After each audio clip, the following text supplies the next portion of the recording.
দেশ ও রাজ্যের সাড়া ফেলা সেরা খবরের ঝলক জানাবো আজকের বাছাই করা গুরুত্বপূর্ণ তাজা খবর। শুরুতেই শিরোনাম। ফের রাজ্যে করোনা থাবা, কলকাতার বেসরকারি হাসপাতালে ভর্তি 10 বছরের বালক। 2031 সালে ক্ষমতায় ফিরে বিজেপির সব পার্টি অফিস গুড়িয়ে দেওয়ার হুমকি দিলেন অভিষেক ব্যানার্জি।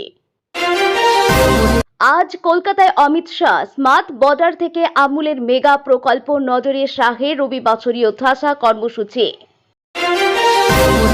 অভিষেকের পার্টি অফিস ভাঙতে সামনে এলো ট্রাঙ্ক, কি লুকিয়ে রাখা হয়েছিল? জর্ডনে ইরানি হামলায় মৃত 2 মার্কিন সেনা, বদলায় তেহরানে ফের গোলাবর্ষণ আমেরিকার।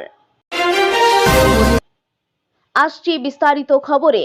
দেশে নতুন করে থাবা বসিয়েছে করোনা। উদ্বেগ বাড়িয়ে এবার রাজ্যেও করোনা আক্রান্ত 10 বছরের বালক ভর্তি কলকাতার বেসরকারি হাসপাতালে। হাসপাতাল সূত্রে খবর, শনিবার সকালেই তাকে ভর্তি করানো হয়েছে। তার বাড়ি দক্ষিণ কলকাতার গড়িয়ায়। জ্বর, কাশি ও শ্বাসকষ্টের মতো উপসর্গ নিয়ে তাকে হাসপাতালে আনা হয়েছিল। সন্দেহ হতেই চিকিৎসকেরা সোয়াব টেস্ট করেন। সেখানে রিপোর্ট পজিটিভ আসে। জানা যায় ওই বালকটি করোনা আক্রান্ত। এরপর শিশুটিকে আইসিইউর আইসোলেশন ইউনিটে স্থানান্তর করা হয়। হাসপাতাল কর্তৃপক্ষ জানিয়েছে তার শারীরিক অবস্থা বর্তমানে স্থিতিশীল নয়। শনিবার ডায়মন্ড হাবড়ারের আমতলায় তৃণমূলের 5 তলা দলীয় কার্যালয়ে প্রশাসন বুলডোজার চালানোয় বেজায় চটেছে তৃণমূল যুবরাজ অভিষেক ব্যানার্জি। তিনি মিডিয়ার ক্যামেরার সামনে সরাসরি বিজেপিকে হুমকি দিয়েছেন। 2031 সালে ক্ষমতায় ফিরে রাজ্যে বিজেপির সব পার্টি অফিস গুড়িয়ে দেবেন। অভিষেকের দাবি, ভবনটি নির্মাণের কোনো অনিয়ম হয়নি, সব প্ল্যান জমা দেওয়া হয়েছিল পৌরসভায়। তিনি আজকের এই বুলডোজার অভিযানকে প্রতিহিংসার রাজনীতি বলে অভিহিত করেছেন। পাশাপাশি হাইকোর্টে যাওয়ার হুমকিও দিয়েছেন তিনি। কালীঘাটে সাংবাদিকদের মুখোমুখি হয়ে অভিষেক বলেন, প্রত্যেক ক্রিয়ার সমান ও বিপরীত প্রতিক্রিয়া রয়েছে।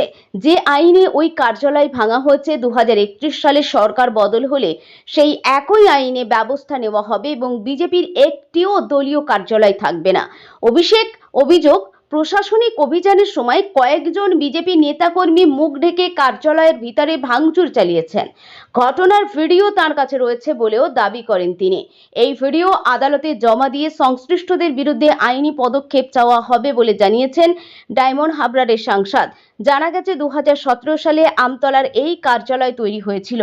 এই কার্যালয়টি সরকারি জায়গা দখল করে বেআইনিভাবে তৈরি করা হয়েছিল বলে অভিযোগ। দীর্ঘদিন ধরে এই নিয়ে আইনি জটিলতা ও স্থানীয় স্তরে ক্ষোভ ছিল। স্থানীয়দের দাবি, এখানে আগে একটা বেকারি ছিল, সেটার বছর 15 আগে রহস্যজনকভাবে আগুন লাগে আর তারপরই অভিষেক ব্যানার্জির অফিস তৈরি হয়। জেলা প্রশাসনের দাবি, অনুমোদিত নকশা ছাড়াই ভবনটি তৈরি হয়েছিল এবং নির্মাণ বিধি লঙ্ঘন করা হয়েছে। 2 বার নোটিশ পাঠানোর পরেও প্রয়োজনীয় জবাব মেলেনি বলে অভিযান চালানো হয় আজ। অন্যদিকে অভিষেকের দাবি, কার্যালয়টি সরকারি জমিতে নয়, জমি নির্মাণের নকশা অন্যান্য প্রয়োজনীয় নথি তাদের কাছে রয়েছে।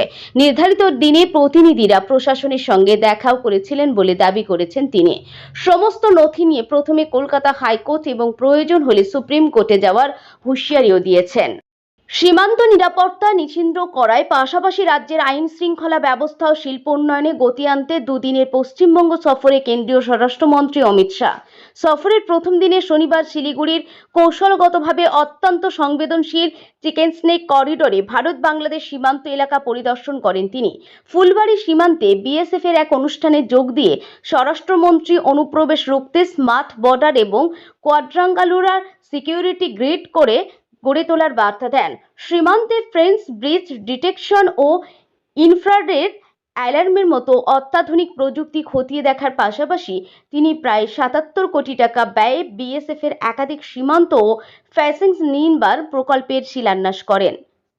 উল্লেখ্য, সম্প্রতি রাজ্য সরকার সীমান্ত সুরক্ষায় 120 একর জমি বিএসএফ এর হাতে তুলে দিয়েছে এবং 7টি জাতীয় সড়কের দায়িত্ব কেন্দ্রের হাতে ন্যস্ত করেছে। সফরের দ্বিতীয় দিনে রবিবার কলকাতায় ঠাসা কর্মসূচি রয়েছে স্বরাষ্ট্রমন্ত্রীর। নিউ টাউন কনভেনশন সেন্টারে মুখ্যমন্ত্রী শুভেন্দু অধিকারীর উপস্থিতিতে হাওড়া ফুড পার্কে প্রায় 700 কোটি টাকা ব্যয়ে নির্মিতব্য আমুল বেঙ্গল ডেয়ারি প্রজেক্ট এর ভিত্তিপ্রস্তর স্থাপন করবেন তিনি। এটি বিশ্বের বৃহত্তম দই উৎপাদন কারখানা হতে চলেছে। চলেছে, যার দৈনিক সক্ষমতা থাকবে 10 লক্ষ কেজি দই ও 30 লক্ষ লিটার দুধ প্রক্রিয়াকরণের। এই মেগা প্রকল্প রাজ্যের 1.25 লক্ষ দুগ্ধচাষীর অর্থনৈতিক ও বিপণন পরিকাঠামোকে আরও শক্তিশালী করবে। এরপর দুপুরের দিকে আলিপুরের সৌজন্য অতিথিশালায় রাজ্যের সামগ্রিক আইন শৃঙ্খলা পরিস্থিতি নিয়ে এক উচ্চ পর্যায়ে বৈঠকে বসবেন অমিত শাহ। মুখ্যমন্ত্রী ও পুলিশ কমিশনার সহ শীর্ষ আধিকারিকদের উপস্থিতিতে এই বৈঠকে নতুন ফৌজদারি আইন কার্যকর করা, সাইবার অপরাধ দমন এবং নতুন গুন্ডা দমন আইনের কঠোর প্রয়োগ নিয়ে বিস্তারিত আলোচনা হবে।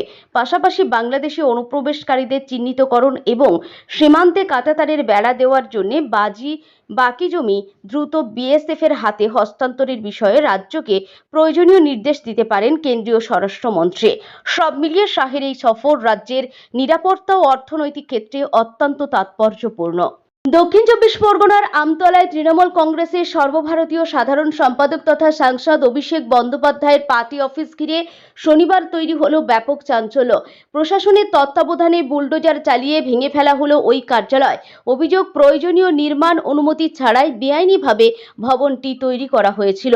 ভাঙার কাজ চলাকালীন অফিসের ভেতর থেকে একটি রহস্যজনক ট্রাঙ্ক উদ্ধার হওয়াকে কেন্দ্র করে নতুন করে জল্পনা শুরু হয়েছে। সেদিন সকাল থেকেই প্রশাসনের পক্ষ থেকে পুরো এলাকা ঘিরে ফেলা হয়। নিরাপত্তার স্বার্থে প্রথমে রাস্তা গার্ডরেল দিয়ে আটকে দেওয়া হয়। এরপর একে একে 3টি বুলডোজার এনে শুরু হয় ভাঙার কাজ। অভিযান চলাকালীনই অফিসের ভেতর থেকে একটি ফাঁকা ট্রাঙ্ক বাইরে বের করে আনতে দেখা যায়। স্থানীয় সূত্রে অনুমান করা হচ্ছে ওই ট্রাঙ্কে আগে টাকা পয়সা রাখা থাকতে পারে, পাশাপাশি সেখানে মূল্যবান কিছু সামগ্রীও ছিল বলে জল্পনা ছড়িয়েছে। যদিও এই বিষয়ে প্রশাসনের তরফে এখনো পর্যন্ত কোনো সরকারি বক্তব্য সামনে আসেনি। আমতলা এলাকাকে নিজের সংসদীয় এলাকার অন্যতম গুরুত্বপূর্ণ কেন্দ্র হিসাবে ব্যবহার করতেন অভিষেক বন্দ্যোপাধ্যায়। উল্লেখ্য, এলাকার বর্তমান বিধায়কের দাবি এই পুরো বিল্ডিংটায় বেআইনি জায়গায় তৈরি হয়েছে। সেই অভিযোগের ভিত্তিতেই প্রশাসন এই উচ্ছেদ অভিযান চালিয়েছে বলে দাবি করা হচ্ছে। তবে এই ঘটনাকে ঘিরে রাজনৈতিক মহলে ইতিমধ্যেই তীব্র বিতর্ক শুরু হয়েছে। একদিকে বেআইনি নির্মাণের অভিযোগ, অন্যদিকে অফিস থেকে ট্রাঙ্ক উদ্ধারের ঘটনাকে কেন্দ্র করে নানান প্রশ্ন উঠতে শুরু করেছে। প্রশাসনের পরবর্তী পদক্ষেপ এবং এই ঘটনায় রাজনৈতিক প্রতিক্রিয়া কোন দিকে মোড় নেয় সেদিকেই এখন নজর সকলের। লাগাতার মার্কিন হামলায় বেপরোয়া হয়ে উঠেছে ইরান। মধ্যপ্রাচ্যে ছড়িয়ে ছিটিয়ে থাকা আমেরিকার ঘাঁটিগুলিকে নিশানা করেছে তারা। শনিবার জর্ডানে ক্ষেপণাস্ত্র ড্রোন হামলা চালালো তেহরান। ঘটনায় মৃত্যু হয়েছে 2 মার্কিন সেনার। তারই বদলা নিয়ে ইরানে ফের গোলাবর্ষণ শুরু করল ওয়াশিংটন। মার্কিন সেনার সেন্ট্রাল কমান্ডো একটি বিবৃতিতে জানিয়েছে, জর্ডানে ইরানের ইসলামিক রেভলিউশনারি গার্ডের হামলায় মৃত্যু হয়েছে 2 মার্কিন সেনার। তাদের শাস্তি দিতে এবং হরমুজ প্রণালীতে ইরানি আগ্রাসন বন্ধ করতে তেহরানে নতুন করে অভিযান শুরু করেছে আমেরিকা। মার্কিন প্রতিরক্ষা মন্ত্রী পিট হেগসেথ বলেন, জর্ডানে ইরানি হামলায় 2 মার্কিন সেনার মৃত্যুতে আমরা শোকাহত। তাদের আত্মত্যাগ আমাদের সংকল্পকে আরও দৃঢ় করবে। ইরানের এক সংবাদ মাধ্যমের খবর অনুযায়ী, আমেরিকার হামলায় দক্ষিণাঞ্চলীয় বন্দরগুলি সিরিজের নিকটবর্তী এলাকাগুলি ক্ষতিগ্রস্ত হয়েছে। এছাড়া হাজিয়াবাদের কাছেও মার্কিন বাহিনী হামলা চালিয়েছে। হামলা হয়েছে কেশম দ্বীপেও। তবে গোটা ঘটনায় এখনো পর্যন্ত কোনো হতাহতের খবর মেলেনি। এদিকে হামলা এবং পাল্টা হামলার মধ্যে ওয়াশিংটনকে হুমকি দিয়েছে ইরানের সুপ্রিম লিডার মোজতাবা খামেনি। তিনি বলেন, ইরান ও তার সহযোগীরা আমেরিকাকে উপযুক্ত শিক্ষা দেবে। স্বাক্ষর হওয়া ওয়াশিংটন ভঙ্গ করেছে। প্রেসিডেন্ট ডোনাল্ড ট্রাম্পের স্বাক্ষরের কোনো মূল্যই নেই।